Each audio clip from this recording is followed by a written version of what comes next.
It seems I was a little premature when I said the Exige S, a brilliant car, was the ultimate Lotus, because according to the company, it isn't.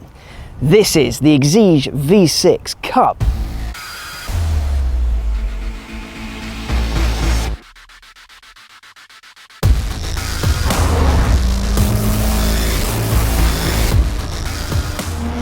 Now, we've been given a slither of time to have a go in the hardcorest of the hardcore Lotuses to find out exactly what happens when you lose weight and add anger.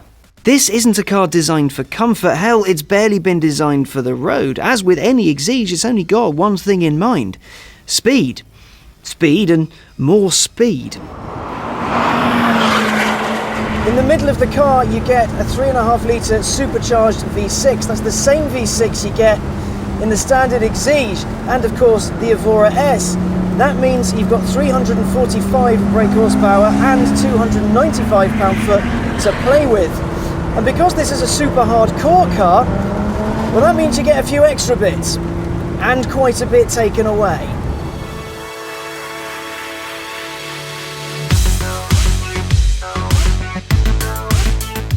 For example, the Cup is 60 kilos lighter than the regular Exige S.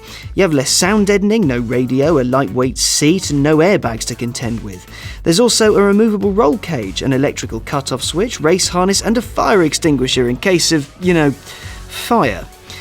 It's not that different visually from the more sanitised car. There's some black paint and Union flags, but really, that's it. Well, that and a whacking great tow hook on the nose.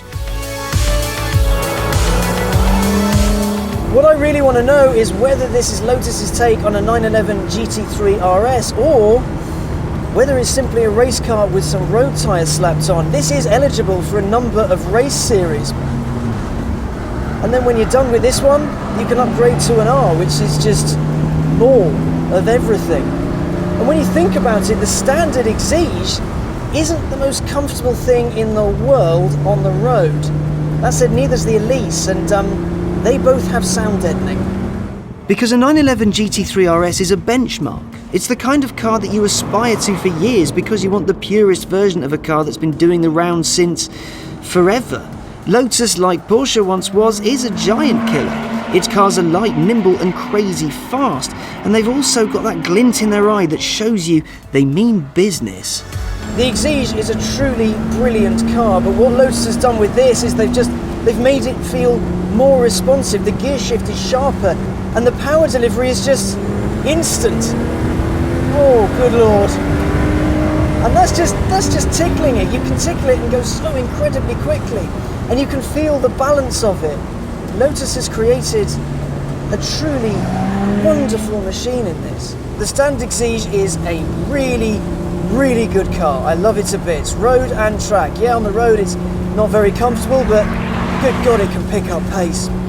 This, however, that weight loss, you can really feel it.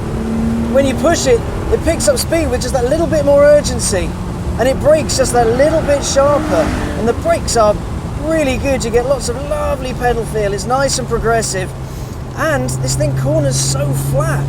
It feels so steady and so sturdy. It's no wonder it's been designed to go racing, really, but this is the kind of car you can pick up, drive to a track, do your race, do your track day, and drive home, but know that you're going to be faster than the guy with the normal Exige. And I do think that a little bit of this car is more about the prestige of having the faster one, rather than being able to exploit it. There's a little bit of that in there, don't you think? Just a touch. Because there's little to no sound deadening in here, well, it's more noisy, it's more visceral, it feels better, it sounds better. This is a proper little race car, this. It's only just about road legal, I imagine. It's so good. It feels so good. Lotus makes awesome cars. We know this, and we know they can be a little bit costly. The Cup is £10,000 more than the standard Exige S. And in the standard car, you get from 0 to 62 in 4 seconds dead and a top speed north of 170 miles an hour. So it's hardly a slouch, but for some that simply won't be enough. They want the fastest, the noisiest, the angriest car they can get. And for them, and for me, the V6 Cup, well, it's the ultimate Lotus.